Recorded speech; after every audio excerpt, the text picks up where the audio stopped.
Hey all, and welcome to another YouTube video. In this one we're talking about tournaments once again, and today we'll be talking about the tier 6 tournament tips and stuff to help you out. But just look forward to the future as well, because in the future I'm going to be talking about also tier 8, tier 9, and tier 10. Not sure if it's going to be exactly in that order. It might be, we'll find out, but I'm talking about those tiers yet. We'll be talking about the maps of what you'll need to know some information on, as how to maybe strategize your plays on those maps, as well as the tanks and the type of vehicles you'll want to go after for helping you succeed in tournaments. So I hope you guys are ready for the ride, because we're talking about tier 6 right now. Alright everyone, so first things first, we're going to be talking about the tier 6 tanks that you guys can be choosing for tournaments and doing a little bit of a rating on them as well, such as A tier, which will be the best picks, B tier, which would be the second best, which is also known as great, C tier, decent choices, D tier, good, E tier, alright choices. We have the M6 in the A tier, KV1S, VK36.01H in the B tier, VK30.01P in the C tier. D tier, we have the Tigers, mini baby Tigers, the Tiger 131, and the heavy tank number 6. And then in the alright section, we have the T3485M for our review today. And you will see that we have some screenshots popping up showing some statistics differences between the vehicles, and I'll also have some explanation on some of that. And we'll also be having some screenshots popping up on the different tech tree locations on how you can get all these vehicles, so you guys can see exactly where to go to try to find these vehicles and get them in your garage, so you're all set for tournaments. Also be aware, there are a few sections here which you can read to get a little bit of an understanding on why certain ratings are rated at certain levels. Feel free to pause the video at any point to see anything here that you want to see a little bit longer than what I shared it on the screen for. Now that we've gone through all those screenshots, let's head into some honorable mentions quickly. Alright, so first of all, we have our honorable mentions for medium tanks. The 85M had great armor and DPM, so that is why it is here again, and it was picked over all these other ones, and it's very new player friendly. The Cromwells here have really great speed and keep the DPM. VK, great speed. Panther type tanks, just baby ones. The Poodle, Rotating Panther, and VK 30.02M, really good health and alright speed. They could do the brawling as well. So these are our honorable mentions for medium tanks. We're going to head into the next set. Okay, so for our heavy tank honorable mentions, I will just list a couple of them. You can see on screen the reasonings why these are good. The Arrow 44 could be decent. T150, KV2, Object 244, KV85. Though the 244 and the 85 have some of the best DPM, so I might recommend these over some of these other tanks as easier tanks to play. But the other ones have some unique guns, which give them the reasoning why they're unique and you could try them. Now we're going to get to the next part of the video. If you'd like to go deeper and take a deeper look in researching those honorable mentions, feel free to do that in your own time. We're just going to stick to the vehicles in the video that I'm going to be highlighting, so let's keep on going. This is Goodfunman here. I just wanted to quickly put in this little thing as well. Just so you guys know, this video will mainly, at the moment, unless Wargaming changes their schedule for tournaments, only help you for Thursdays, because since the changes of tournaments happening, everything doesn't really change throughout the weeks, and there's only one tier 6 tournament every week on Thursdays. So currently this will only help you out for every Thursday each week if you would like to give tournaments a try. I will have more videos on the other tiers in the future, so look out for that and maybe subscribe to the channel to be notified when those come out. Alright, welcome. This is Tanks GG that we're going to be showing you some stuff on. This shows a little bit of hidden statistics we cannot take a look at in the main game. I just want to highlight two sections because I will be mentioning it later on in the video. So the top speed is the best on the 85M and then the VK36.0 and H. But what we're going to put our eyes down to is a little bit further down on the list at the very bottom of mobility is the terrain resistance stuff for hard, medium, and soft. So let's take a look at this. As you can see here, interesting information. The KV1S is actually the best for terrain resistances on every single last terrain type. Shocking, right? A heavy tank that outperforms even the 85M. Very interesting. It is a great tank if you want something mobile and still a decent vehicle. Then you have the 85M in second place here, but Actually, the VKP is pretty much tied on it for hard terrain, though the medium and soft are way better on the 85M than the VKP, and then the VKH is pretty sucky on every single one here, and the M6 is pretty much at the same level as the VK, other than it's better actually on soft terrain, but the other two it's very much the same. Then we have the KV1S again here, but I will show you why right now. I have another KV1S here. So we're going to be looking at the DPMs, which I'll be talking about later on. I will be doing a comparison between the small gun and the big gun on the KV1S. So as you can see, our top contender for DPM here will be the KV1S with the 85mm gun. Then we have the T-34-85 with its 85mm gun in second place for DPM. Then it's the M6 in third place with its 90mm. Then it will be the KV1S in fourth place with its 122 howitzer gun. And then we will see that in fifth place, both the VK and the VK 36.01H's tie for the worst of these certain vehicles I'm showing on DPM in this comparison. So hopefully that gives you guys more of an idea as we hop into the rest of the video. So this is the first build we will be going over, which will be the equipment. So to build up your equipment as well as field mods will include in this as well a bit.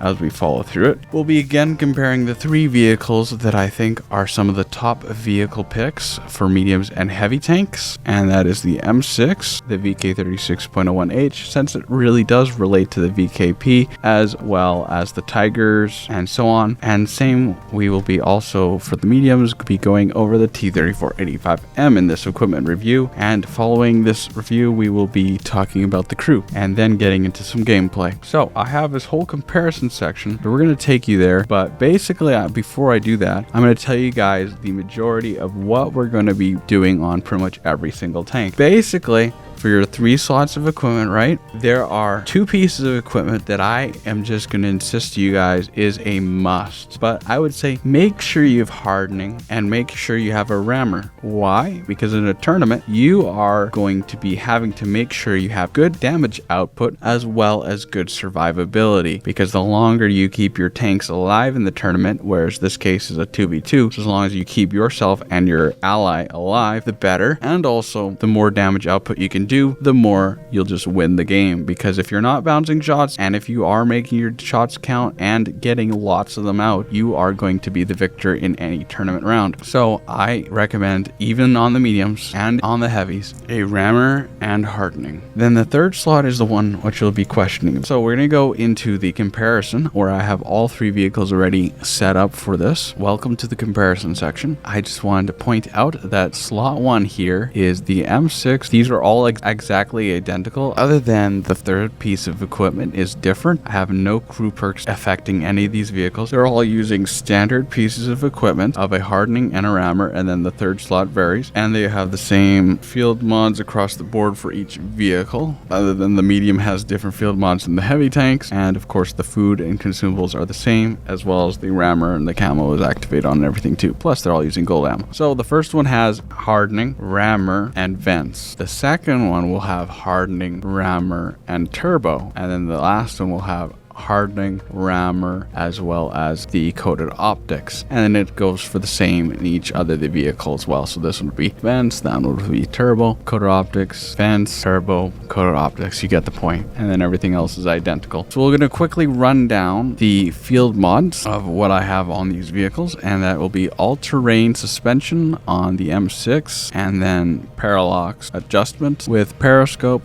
electric drive, and I'm running the same exact thing, I'm pretty sure, on the VKH. We'll just double check. So yes, it would appear to be exactly the same, so we're going to skip talking about the VK's field mods. And then the one that will vary here will be the 85M, so we're going to quickly go over that. That is using light alloy mounting points, running suspension arm tuning, as well as anti-reflective headlights coating, which does the concealment. This one you could go with the other one if you're not playing a concealment spotting build, but for this comparison we're going to be using the concealment increase of anti-reflective headlight coating, because that is what we're going to be big time looking at. This will allow the tank tank to be more concealed and allow it to spot tanks easier while being concealed, which is why I'm running with that. If you would go with the other one, you'd get a little bit more speed for reverse speed, and your suspension repair time would be better as well, so you can keep your tank mobile. But you would go to 20, probably 22 actually. Yes, 22 kilometers reverse speed if you'd go with the other one, which is pretty good for reverse speed. So as we return to the comparison section, if you look over to the penetration value, we're just going to highlight a few things. I'm going to try to keep this brief. You'll see that the M6 is 243 penetration, which is 49 more pen,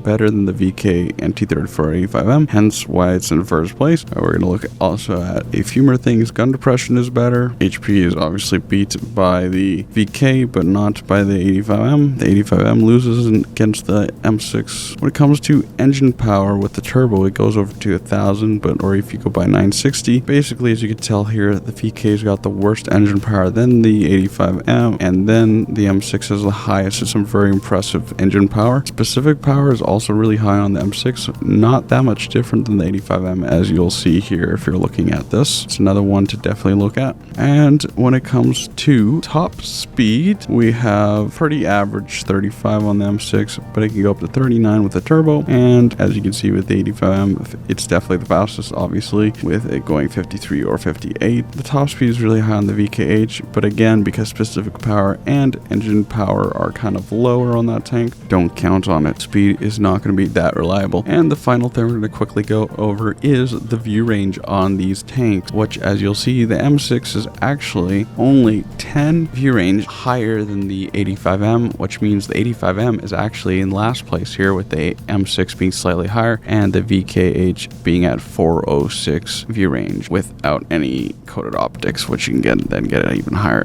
And if you get crew skills all added to this, you can get it even crazier higher and stuff. But as you can tell here, VKH is the best spotter, then the M6, then the 85M, all about 10 to 11 view range differences, so not much difference, but I just want to put that out there. Also, again, when it comes to concealment, the VK not only is it the top spotter, it is the second place concealment tank in this list, with 85M of course way beating the heavies, and the M6 being the worst actually here in the comparison with concealment. I just thought I'd quickly add this little mention of the DPMs as well of the vehicles, which will come into play as well in the comparison versus the hit points, as well as the reload times are interesting along with this. You can check that out for yourself by pausing the video and doing your own math. But anyways, just going to quickly mention that the DPM, as you can see, is 36 worse than the 85M on the M6, but the VK is worse than the M6 by 184 DPM. So when you take that into play, as well as you think about the reload time and maybe the alpha damage difference the tanks have, you can see which ones are kind of the better, stronger tanks in this aspect. I think the M6 is for sure the top here, 85M is the second with the gun, and then the VK is probably in third place when it comes to the best gun with looking at these statistics. Just a few little pointers I wanted to put out there with the comparison, so hopefully that gives you guys an idea of why these are the top contenders and why certain ones are maybe preferred over other ones. Hey tankers, and welcome to the Crew Perks Tournament Guide section of this video. So, when you start with a tank in World of Tanks, it's going to be basic like this. These days, crews are only 100% crews. It's only crew perks you have to worry about now in World of Tanks. So, when it comes to your perks, they're all at 0%. But as you play games, and as you put the boosters on to help you as you play games, and maybe put some crew books into your tanks, you can get that crew up and get those perks all leveled up. So, you can have up to 6 100% crew perks on any tank, and each crew perk gets consecutively harder to obtain on every single crew. Once you have a tank with a really good crew, such as I have here with my KV-1S, you can just go to your crew, press on the plus button, and then just select all the crew perks that you want, right? There's only 9 crew perks, so you're going to have to miss out on 3 on every single crew member. Be aware of that. Now, sound detection is good for maybe randoms, for those of you that really get annoyed of artillery and can't figure out when they're shooting at you. But for tournaments, you're not facing against artillery. So I would just avoid this perk altogether, and perhaps you would like some advice from me on what's the best crew perks for your tournaments? Well, guess what? You've got it coming. I'm going to let you know what you should do to build the super strong tournament tanks that you want to build. Now, it'll look something like my M6 here, perhaps a little or very similar. We're going to be heading into the comparison section. That's how you pick your crew perks. It's pretty simple, but I'm going to be showing it to you in the comparison section, which is a little bit different, but it still has all the crew perks and should make sense. Now, if you want the ins and outs on crew perks a bit, feel free to hit the tagged section at the top of this video right now to go to that. It's a separate video which will explain to you a few more ins and outs on the different things about the crew perks and the separation, how they work, and all of the stuff you need to know for those types of things. It'll be mainly talking about the tier 6s, but it will relate to other tiers as well. Feel free to check that out for more crew perk information. Now, the M6 here is going to be representing the heavy tanks crew perk build, and the T-3485M will be representing the medium tank crew perk build. You get the point. Right here you will have seen a message popping up. Feel free to go back or pause the video to read that message if you haven't seen what it has said. We're going to right away hop into the heavy tank crew perks right away. So let me go here. You can see on the right here all the crew perk changes. As I click on them, you'll see the bonuses that they do. Now we're going to start with the commander of the heavy tanks. So with commander, we have Brothers in Arms as the first crew perk, second crew perk, emergency, third crew perk, repairs. I recommend the fourth crew perk to be something like recon, fifth crew perk, coordination, sixth crew perk, practicality. That's your commander done. Now the gunner, in this case there's two, so I'm going to do them at the same time. We'll go with Brothers in Arms as your first perk, and quick aiming as your second perk. Third perk, repairs. Fourth perk, probably snapshot. Your fifth perk can be something like Deadeye, and your sixth and final perk, concentration. Now for your driver, I recommend Brothers in Arms as your first perk. Second perk, off-road driving. Third perk, repairs. Fourth perk, engineer. Your fifth perk, smooth ride. Sixth perk and final one, clutch braking. That should get you pretty far with your driver. Now on your radio operator, we're going to start with Brothers in Arms once again. Second perk can be side by side. Third perk, repairs. Fourth perk, situational awareness. Fifth perk, firefighting. And your sixth and final perk, communications expert. Now for your loader, I would recommend Brothers in Arms. On your second perk, I would recommend close combat. Third perk, repairs. Fourth perk, adrenaline rush. Fifth perk, ammo tuning. And your sixth and final perk, probably safe stowage. Now that should really help you out in getting your tank super strong for tournaments. If that doesn't get you far in a tournament, I don't know what will. You can also feel free to play around with some of the perks I didn't mention if you feel like after looking at them they look good to you, but it is up to you. And also the order of these crew perks, you can change it up a little bit if you want, but I would try to follow the guide of what I mentioned. It should get you really far in tournaments anyways. Also, these tanks before I started doing this just had gold rounds on, and there's nothing else going for them with this comparison. Moving now on to the medium tank crew perk guide build. Now for your commander again, I would start with Brothers in Arms. Second perk, concealment. Third perk, recon. Fourth perk, coordination. And your fifth perk, emergency, with your sixth and final perk, repairs. Now for your gunner, I recommend Brothers in Arms, and your second perk again, concealment. Third perk, probably snapshot. Fourth perk, quick aiming. Fifth perk, concentration. And your sixth and final perk, repairs. Now for your driver, I would recommend Brothers in Arms with concealment as your second perk. Third perk, off-road driving. Fourth perk, engineer. Fifth perk, smooth ride. And your sixth and final perk, repairs. Now for your radio operator, I would go with Brothers in Arms as your first perk. Second perk, concealment. Third perk as situational awareness. Fourth perk as communications expert. Fifth perk, firefighting. And your sixth and final perk, repairs. Now for your loader, I would recommend Brothers in Arms as your first perk. Second perk, concealment. Third perk, close combat. Fourth perk, adrenaline rush. Fifth perk, ammo tuning. And your sixth and final perk, repairs. Now you can stick with this, or with the medium tank you can experiment a little bit more than with the heavy tanks, I would say. Like you could try maybe safe stowage, perfect charge. There are also decent choices you could try out. Maybe Deadeye you could go with instead of one of these other accuracy ones if you want less accuracy and you want to get some more criticals. You could try out different things like those. Really, again, with this one I say you can change up the order a bit on some of these ones I mentioned, but if you stick to these, I don't see you having any problems in tournaments, so just maybe stick to what I said. But either way, with all of that said and done, I hope the heavy tank crew perk build guide to you and the medium tank crew perk guide build would help you out in tournaments. Also, one last thing I wanted to say before we move on, and that is that there will be some screenshots appearing on the screen that will show you some different extra information about the different crew perks. So if you want to know a little more about each crew perk and why certain ones are better than other ones for tournaments, you can see on the screen the screenshots and maybe some information being shown as well. So enjoy that. We're going to move on to the next section of the video. Hey y'all, and welcome to this special little section. I almost forgot to add it in, but I hope it helps you out. So we're going to be talking about consumables quickly, as well as directives. And just a reminder, you're going to want to be shooting golden rounds in World of Tanks tournaments, or if you want to call them the extra expensive credit rounds, whatever you want to call them, the premium type of ammunition basically, because you are going to want that extra penetration so you can outplay your opponents. So make sure you dab your 2-key or 3-key. Most of you will have it on the 2-key. I have it on the 3-key normally, but I always put it onto my first key with my special setup that I set up. But you could do it however you want.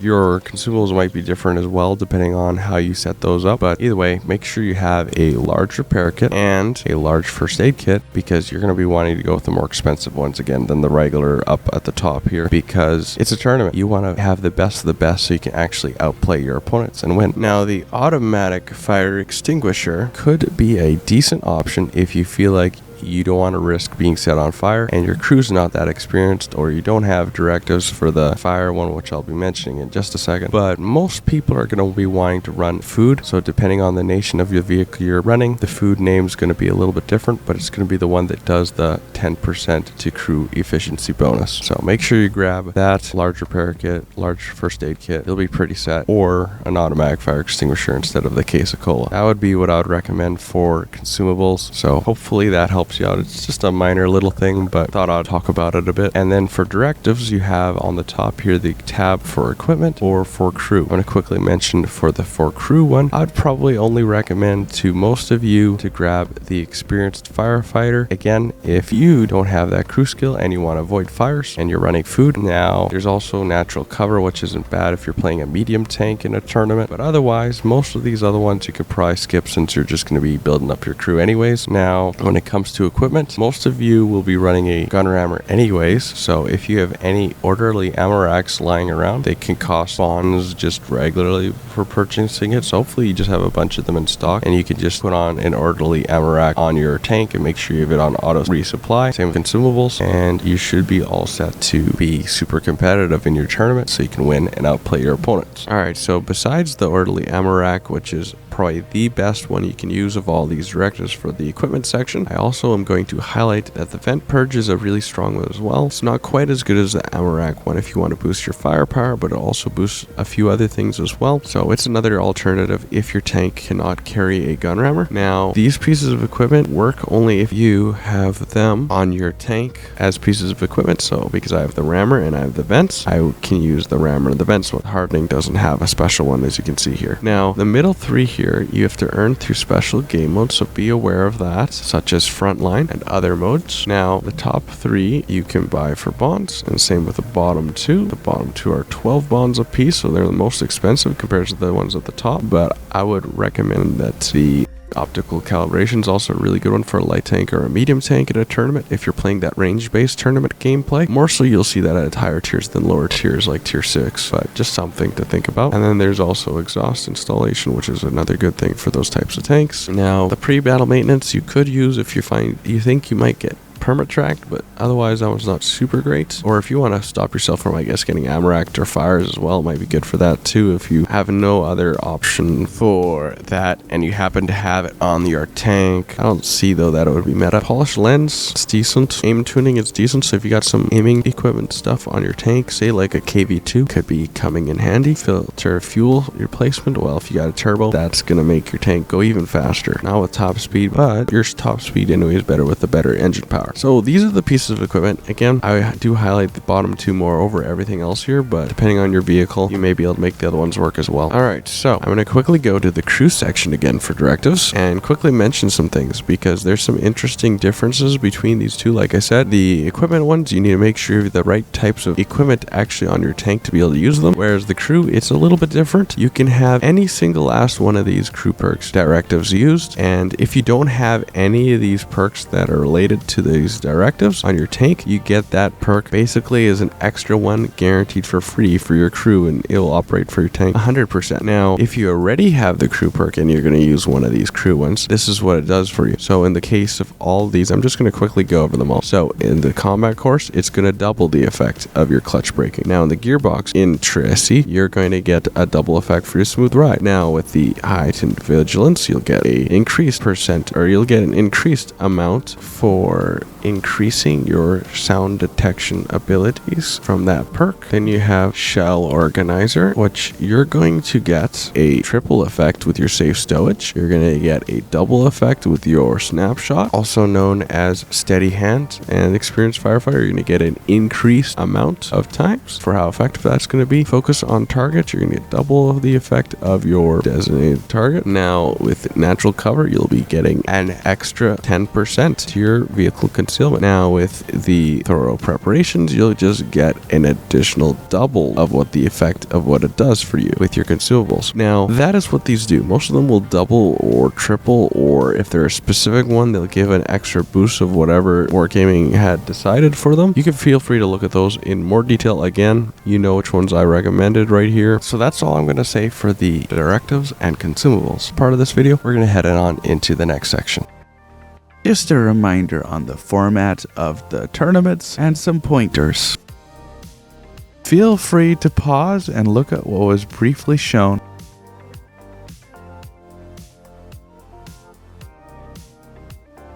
The time has come. It's time to hop into some gameplay. But first, I'm going to quickly mention that we have 5 maps in these tournaments. As you'll see on the screen, these are the tier 6 ones you're most likely going to see unless tournaments get some changes in the future. And usually, if it's still this current set, you will be seeing Westfield, then I think Prok, then Mines, then Halluf, and then Redshire. That's kind of the typical order they put them in. I could be wrong, but just be aware you're going to be seeing these maps, and usually Westfield is for sure the one that you'll be seeing, and in the finals usually you'll be seeing Redshire. That much I know for sure. So without further ado, we're going to be going into the gameplay now for it and talking about every single last map. I'll be trying to keep it a little bit brief, so we'll be speeding up the video at different sections, but try your best to keep up and learn something about every map. So let's hop into the gameplay. Alright, so as you guys can see, we're starting our first game right now, and we are against 2 VK36.01Hs, and me and Ace are traveling. And I want you guys to just take a look as we're starting this replay at how fast the KV1S is even compared to the M6 in this replay. I'm pretty sure Ace is running a turbo, and the KV1S is still this much faster than the M6, but it's because I believe no matter what you do with the M6, the fastest you can get that tank up to is 41 kilometers per hour, whereas the KV1S goes, I think, 43 kilometers per hour. So it already has the advantage without a turbo. Doesn't really need the turbo unless you really think that you have to bump up the speed a crazy amount on this tank. Alright, so now we've arrived on the base. I want to keep things brief. Not a whole lot's going to happen on this round. All I'm going to say, as the base capture time is counting down, do not be these VK36.01Hs in the round of a tournament. Make sure you're always aware of the base on the tournament. If there is no action going on, you should be going and somehow securing a way to stop a base capture, because as you'll probably see here in just a few seconds from now, these VK36.01Hs definitely screwed this one up for themselves and gave us a very easy win. That's a little short replay, but I just wanted to highlight that. Base is important. Do not let the base be lost, or you'll have this happen and you will feel so dumb because you just let the base get captured by the enemy team. Other than that, we're going to take you to the next replay, and this one's going to be a real battle. Alright, welcome everyone as we enter the Westfield first round that I will be showcasing for the gameplay of a real battle. We are up against a Cromwell and a Type 64, and both me and Ace are running M6s, but we're running in our third slot the turbo build. So we both are able to go 40 kilometers per hour, I believe. It's only with the Bond one you can go up to 41, if I'm not mistaken. And we're heading really quickly to the base to allow them to not capture our base. And the Cromwell and Type 64 are both very light vehicles, so we have a 900 HP advantage. And this should show you why heavy tanks are the meta of tier 6 for sure. And you should definitely be using M6 tanks or the VKH, even over that 85M I talked about. The Type 64 is a light tank, which is even worse than any medium tank. So let's just see how this turns out. Enjoy the replay. Enemy armor is damaged. Cromwell B's coming in. And they see us. Ace and me are getting pounded a bit. We're playing a range-based game, but we have base pressure because we have 2 tanks here, and not any of them are actually on the base to stop us. We're going to take out this Cromwell first. Enemy is hit. As a team, since tournament tier 6s are 2v2s like this one, you will want to work with your teammate. We're both talking in Discord. You guys can use whatever you want as your means of communication. This is just what we're using. And we decided to go after the Cromwell first since he was close range, easy target to take out.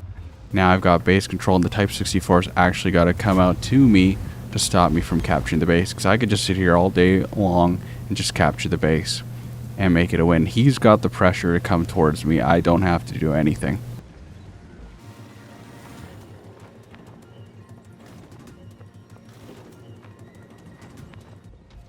Type 64 must be coming my way.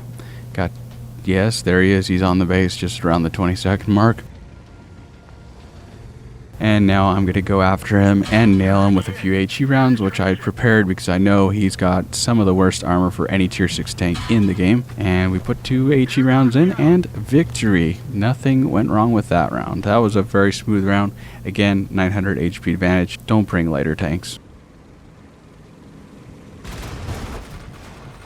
Welcome to our second game. This one is on Prokhorovka, and just something I'm going to quickly stress at the beginning of this round, which actually includes all of the tournament rounds. Encounter battles is the thing for all rounds of tournaments, unless you're playing some special tournament that isn't the normal, and that would mean something like an attack defense type game mode or battle tournament or an onslaught tournament. They might vary, but I believe Onslaught is also Encounter, if I'm not mistaken. In general, think of tournaments as encounter-based battle mode rounds. Alright, one more thing I just want to quickly mention to you guys is, as you see, I am taking the left with my KV-1S of the tracks as I'm going towards the base, and Ace is taking the right. It's because he wants to get early poke, see where the medium tanks are at, and what she will do when we spot the medium tanks early, and also because Ace has 10 degrees of gun depression and I only have 5 degrees of gun depression. Normally I would say take the tanks, both you and your teammate, onto the left side of the tracks and both go up, but that's something you have as an alternative option if you want to spot tanks early on and you know who has gun depression.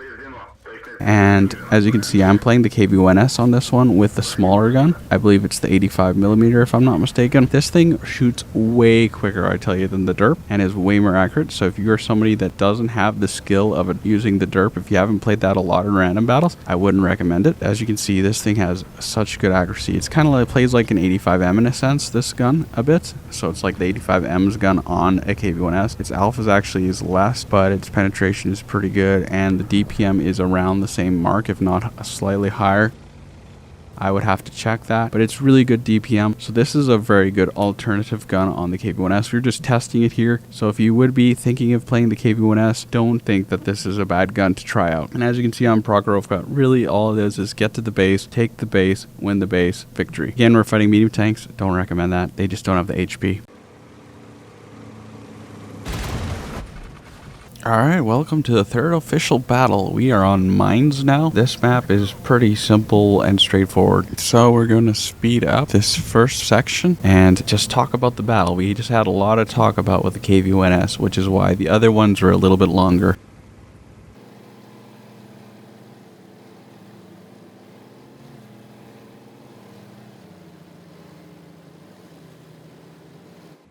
So as you can tell, basically what we do is we just ride along the castle side so that they can't get shots on us, and we just head towards the base. On this one, we encounter the enemy team fairly early on with our turbos that we're running, and this allows them to not even get to the base without getting into good cover, as both these vehicles kind of were going really slow, and we caught them pretty early on. So now me and Ace are just going to communicate in our voice comms how we're going to target these guys down, take one at a time. He's playing a little further back. I'm playing a little bit up, but we're communicating in Discord. Communication is key in tournaments, very much so. If you don't believe me, try a tournament with somebody else, and if your communication is bad, you will see bad results along with the communication. It's all key. You ain't working together, you ain't getting any success together. That is the truth of the matter.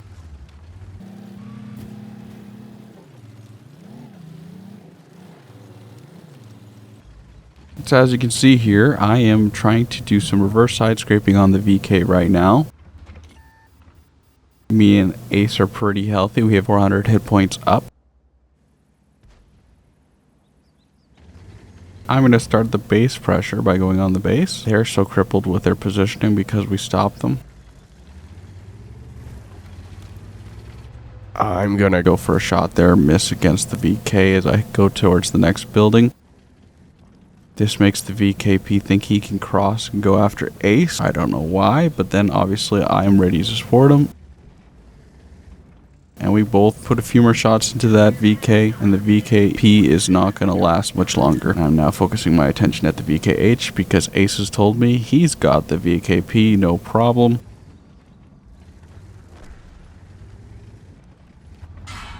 And now we're down to one more shot, and that VK should be gone if I don't low roll so low as I did the last shot.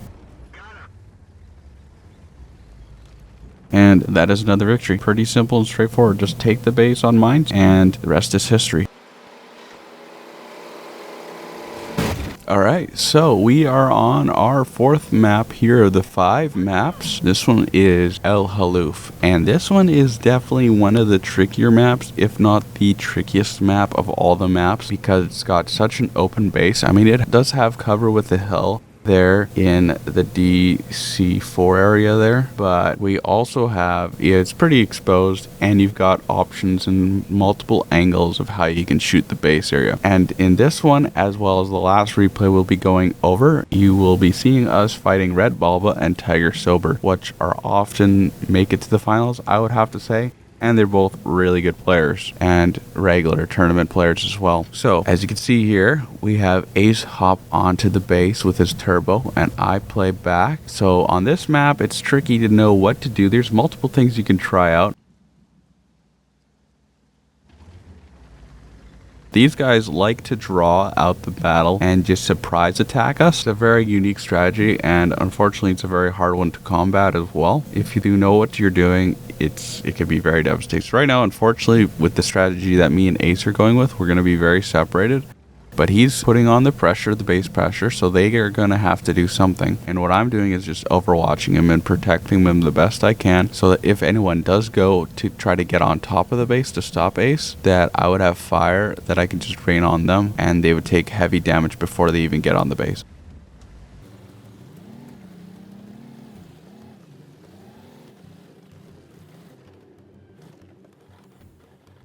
So unfortunately at this point we are going to begin to see the surprise attack that Tiger Sober and Red Bulb have planned for us, as we see Tiger Sober on the right peak there at the C2 location, just trying to butcher Ace and consistently reset the base capture. So this is where things go wrong, as they show us what they've been waiting to do to us the whole time. We basically moved in positions that completely gave them the full advantage of this strategy that they had planned. So I decided to hop on the base so that Ace isn't alone. Unfortunately, then also Red Bulb is at the other side. Completely bad timing. They got the complete best positions to destroy Ace, and this Ace is pretty near close to toast.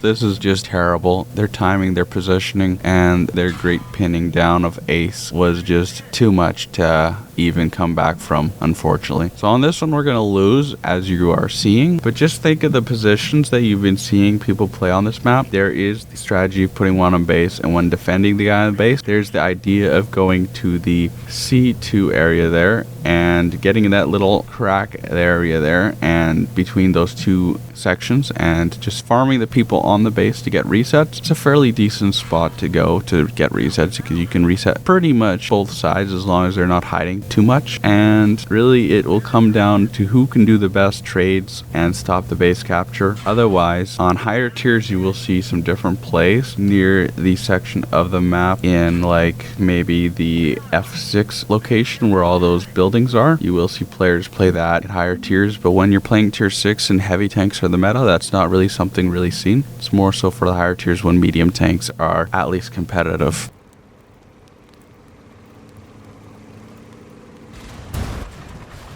Well, here we are. Welcome, guys, to the 5th and final replay. Welcome to Redshire. This map is usually where the finals will take place, and this just happens to be one of our final games that we played in the past against, again, Red Balba and Tiger Sober, like I said earlier. And we're just gonna take the right side of the hill. Sometimes people like to rush on the left side of the hill to get to the base extra quick, but that always takes the risk of being exposed to enemy fire, as people will play at E6 sometimes, or just try to get cross shots as they're going to the side of the hill across to the enemy side. So we're just gonna play the right side. We're just both going together with our turbos, making it as quick as we can, and it's all going to come down to a brawl and who's better at fighting each other. Definitely going to come down to communication on these types of games and focus fire on low health targets and everything like that.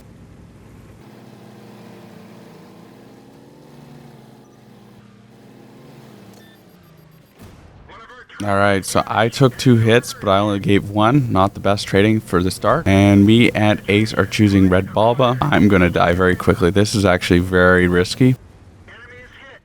Fortunately, he's down enough, and it's Ace versus Tiger Sober now. Really nice high roll by Ace. Tiger Sober puts a shot into Ace. We're just going to watch Ace take on Tiger Sober here. Right now, Ace is doing a fine job and is about to win the game for us.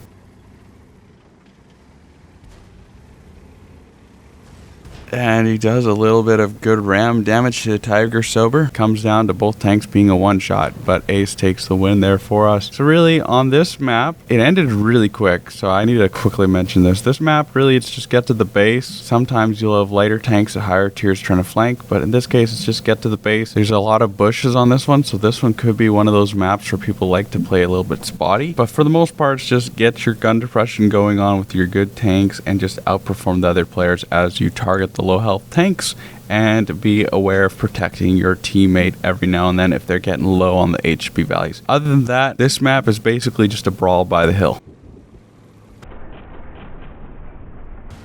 Hey all, and welcome to the special section of the video. We're going to be going over extra strategy guide stuff on all the different maps in tier 6 tournaments. Now you all just came from the replay section. I hope you enjoyed the replays and got a little bit of an idea of how you can win games or lose games or how people play the different maps. We're going to go into a deeper dive, as you'll see, with the 5 different maps that we're going through. 3 different strategies on every single map, except for mines. I only have 2 strategies since that's a smaller map and there's not too much different that you can do on it. Now, with these maps, you will note that the main strategy will be showing. You'll have the spawn for the red team or the green team. Depending which spawn you get, you can do a copy strategy of either or what you're seeing. Then you'll see later on some purple added in parts of the strat sketch of the same strategy, just making you aware of these are other strategies to keep in mind while you're playing that strategy. And then there's some other things to look at too, which goes with the gray color pages that you're seeing. Now, hopefully this all makes sense, but if for some reason you still can't make sense with reading all this and keeping up, then I would click on the tag section that's going to be appearing at the top of the video right now, which will bring you to an even greater detail length section of this whole strat sketch thing, where I'm explaining it all in a longer section. Now, all this is going to be playing on the screen and should help you out for planning your strategies in tournaments. So I'm just going to let you all enjoy it while the music just plays, and after it all finishes, we'll head on into the next section if that's good with you all. So enjoy these strategies and I hope they help you out.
Well, hey tankers, and welcome to this unique, interesting added-in section of the video. So, I've had some rumors from this wonderful website called the Armored Patrol, which many of you may also check out every now and then. The M6 is possibly going to be getting a nerf because Wargaming thinks it's too strong, which it is really strong. Why is it's in first place currently for Tier 6 tournaments. So, as you can see here, Wargaming is planning to nerf it by 0.04 with the dispersion, and it's going to be getting one more additional second to its reload time, and then there's some dispersion changes as well you can see here. So considering all this, let's look at what this means for the M6 in the comparison section. Alright, so welcome to the comparison section once again. As you can see, for this comparison we are using the M6, VK36.01H, KV1S, and T3045M. They all have no equipment mounted to them, no modifications, no crew perks, no nothing of what I've talked about previously in the video. This is to show the basic raw values of the tanks. Now, if the M6 is actually getting that nerf of 0.04 worse dispersion, it's going to go from 0.36 to 0.40. That is meaning that it's going to be the worst here on accuracy for any tank in the dispersion aspect. Of course, it's doing really well in the aiming department, but it's going to be really bad in the dispersion department. The other nerf that Wargaming was saying that they're doing is adding an additional second to the reload time, which means it's not going to be 6.71 second reload time for the stock version of the tank's reload. It's now going to be 7.71 second reload. When you do the math with that, you can see the difference with the damage per minute. This is going to mean that when it's rounded up here with the math that I did, the M6 is going to have from 2,146 DPM all the way down nerfed to the point of 1,868 DPM. That is quite a decrease in the DPM point, and as you can see, that is meaning it's going to be the worst here in damage per minute if Wargaming goes ahead with this nerf. Things can always change. I'm just talking about this because this is what I'm aware of as I'm recording this video. Now, that means it's going to be a little over 100 less DPM than what the VKH has, plus it's got less hit points. You can kind of get where I'm going at this point. I think the VKH may become the A tier tank for tournaments, but the M6 and the KV1S will definitely be the B tier pick tanks. So basically the VKH and the M6 may be doing a little bit of a swap in my comparison. I may have a few extra screenshots shared on the screen with what I would relate it to after the nerfs. Feel free to check those out if they're playing. Otherwise, that is what is going to be the implications to the M6 going forward if this nerf comes to the game. So be aware of that going forward, that it may change. Still, M6 is a good vehicle though. It just may not be the top for much longer. Well, hey there. You made it to the end of the video. I know I have a little bit more to say, but please stick with me if you can. And I also wanted to say to you, the viewer, thank you for watching this far into the video. I hope you've enjoyed the information I've shared, as it took me a long time to put this video together. If you enjoyed this video or got something from it, feel free to give it a like to show me that you enjoyed the video. And I hope you're all pumped to go into those Tier 6 tournaments now and dominate the battlefield to earn that Tier 6 tournament gold. Now, if you also enjoy these type of videos or any other content of World of Tanks, consider maybe subscribing to the channel, as that definitely would help the channel out. Other than that, I wish you the best in Tier 6 tournaments, as well as if you have any stories after watching this video of winning gold, feel free to come back and leave in the comment section below some of your wonderful stories that you have after watching this video. I would be blessed to hear about many of you earning some gold in Tier 6 tournaments. It would be a real blessing to hear from you. Also, if you have any other questions of things that I mentioned in the video that you may have more questions on that I didn't mention, or something that wasn't fully clear to you, feel free to leave that in the comments below as well, and I'll try my very best to get back to you. Other than that, thank you tankers for watching this video. I hope you're ready to go win that Tier 6 tournament battleground, because I know I'm ready. I'll see you out there on the battlefield, and I'll see you in the next video. Thanks for watching, everyone.